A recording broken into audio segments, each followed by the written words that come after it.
CBI alleges serious charges against police on Talasheri Fazal murder case. According to the CBI, Subish's false statement was aimed at sabotaging the case and he was taken into custody on the instructions of DYSP P.P. Sadanandan.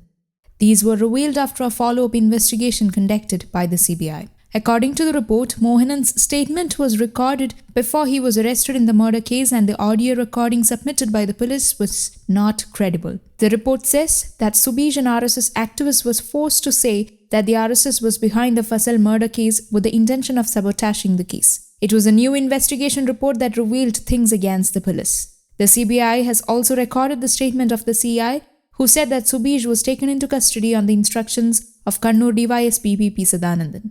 After stopping his car in Vadagara, Subish was taken into custody by the police on November 17, 2016.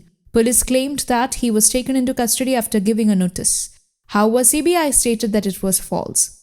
The notice prepared asked him to appear at the Kuthuparamba station at 10 a.m. the next day. But even before that, Subish was taken into custody on the instructions of the DYSP, says the reports. Subhash was allegedly tortured in custody at the Arikal police station for 2 days and his statement was recorded. Subish was later arrested in connection with the murder of Valanjikil Mohanan. 90% of Subish's statement recorded for this case are related to Fazal's murder. According to the report, police had done this with the intention of sabotaging Fazal's murder case. The CBI's follow-up report says action should be taken against DYSPs P.P. Sadanandan and Prince Abraham.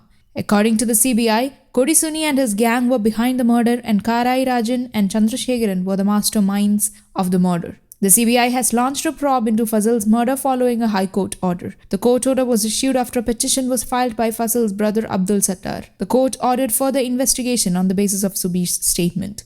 News Desk, Kaumudy Global.